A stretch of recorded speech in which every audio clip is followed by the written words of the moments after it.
Good afternoon, ladies and gentlemen. Here are the answers to the homework or study guide that I gave you. I asked you to try these problems on your own and then see if you have the correct answers. If you have a specific question tomorrow that I don't answer right now, then I will answer it tomorrow in class. Question number 1 asks you to find the y-intercept, and our y-intercept is normally in purple. The y-intercept of this particular function is always going to be your c if you're in the form of ax squared plus bx plus c, and a y-intercept is 0, 2. The axis of symmetry, I normally find in yellow, is found using the equation x equals negative b over 2a. My b is 2, so it's negative 2 over 2 times a. My a is negative 2, so that gives me negative 2 over negative 4. A negative divided by a negative is a positive, so 2 over 4 is 1/2, or my axis of symmetry is x equals 1/2. So that is the answer to the first question that I asked. The second question asks you to graph this particular function, same function, and decide what quadrant the vertex is in. If you go to y equals on your calculator and you put the function negative 2x squared plus 2x plus 2 into your calculator, and then you press graph, you should see your function. Your function looks something. Here's my y-axis and my x-axis. Your function looks something like this.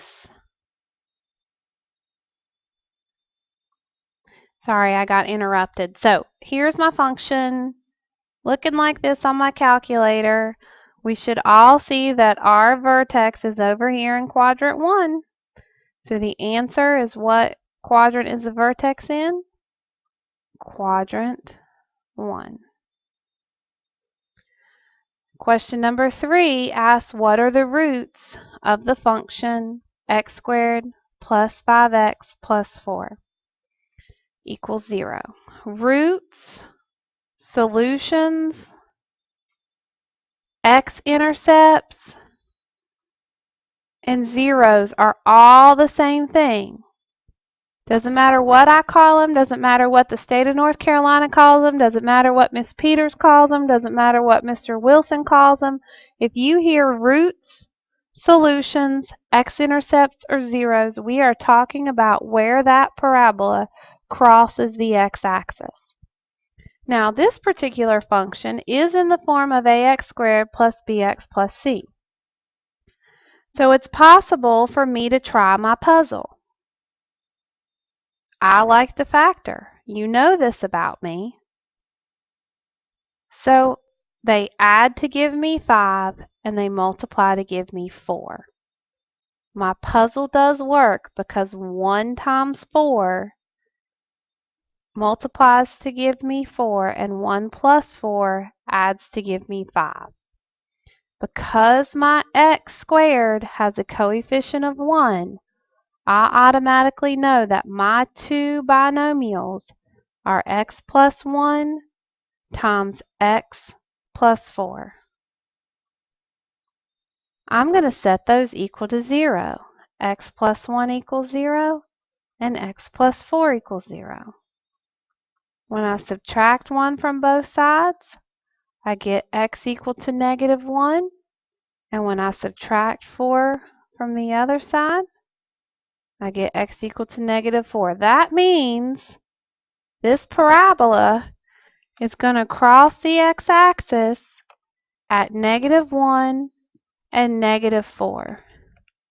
Now, I'm a nerd, and I want a good grade on my test, so Miss Peters can validate the fact that I put this function into my calculator, and I looked to make sure that my function went through -1 and -4. It is correct. I can tell by my graph, when I look at the graph, that they go through -1 and -4. You can pause this video and check yourself if you don't believe me. You can use your calculator, you can factor, or the third method is quadratic formula. It will always work. Number 4 asks me to find the vertex of this particular function.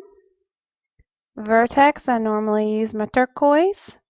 So in order to find my vertex, I first have to find my x. It's an x comma y. But my x comes from my axis of symmetry. So x equals -b over 2a. But what happens here? Looking at this function, my a is equal to 5, but I don't have an x. So b is equal to 0 and c is equal to -4. That gives me -0 over 2 times 5. Well, -0 over 10 is still 0. So my x is equal to 0 because my axis of symmetry is equal to 0.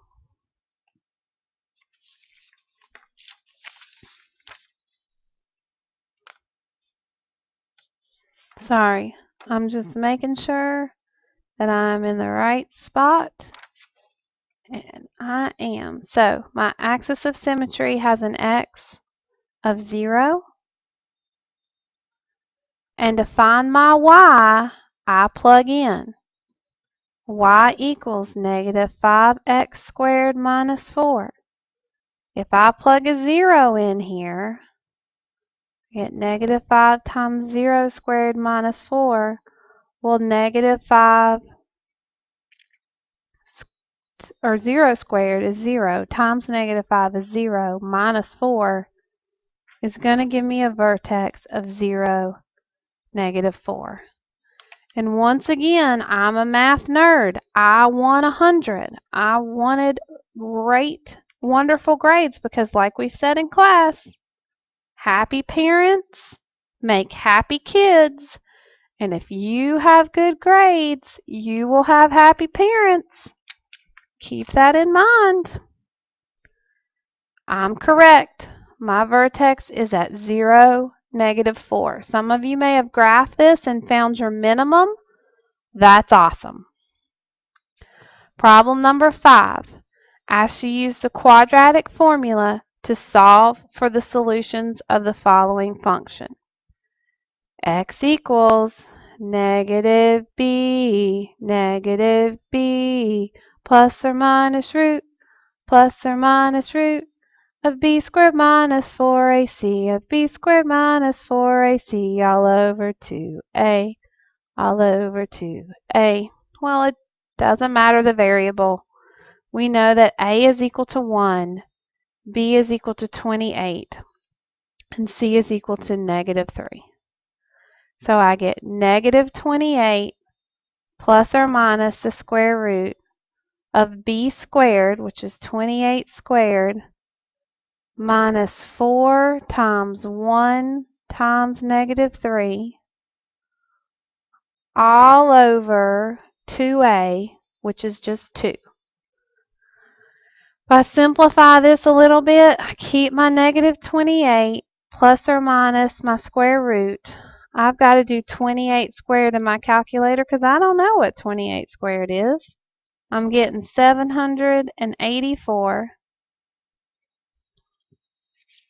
And then I've got plus, because a negative times a negative is a positive, 12. And that's all over 2. Well, 784 plus 12 is going to give me negative 28 plus or minus the square root of 796 over 2. So one of my x's is going to be negative 28 plus the square root of 796 over 2. And the other x is going to be negative 28 minus the square root of 796 over 2. When I plug that into my calculator, I'm going to put parentheses around my numerator so that my calculator does the math correctly. I'm telling it has to add before you divide. 796 divided by 2. So I get, for the first one, x equals 0.107.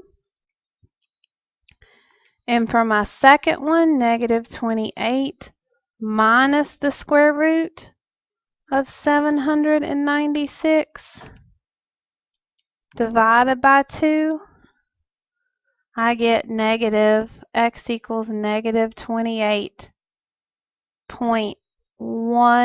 It's kind of hard for you to see my, oh, sorry.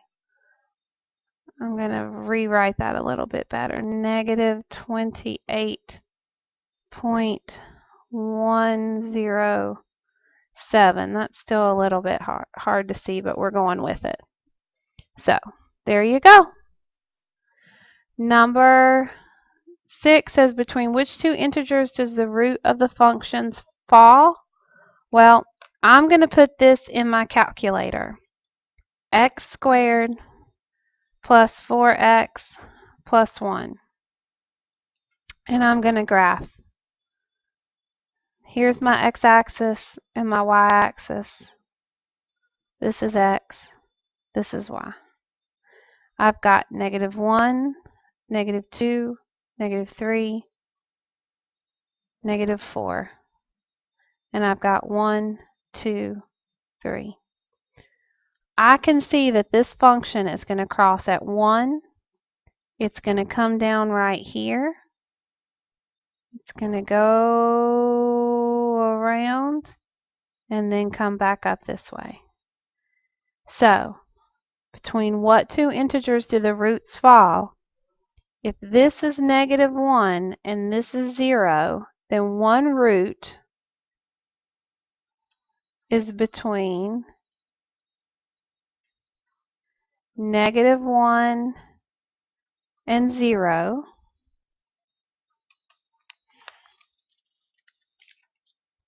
And the other root is between negative 2, negative 3, and negative 4. I don't have a lot of time, so I'm going to hurry to number 7. It says, draw a parabola which has exactly one real root. If you remember, two roots means it crosses the x-axis once. One root means it comes down, and it can be anywhere. A parabola that has one root touches the x-axis and goes back up. See how it only has one real root. If it has no real roots, it's hanging up here in quadrants 1 and 2. It doesn't even come down to the x-axis.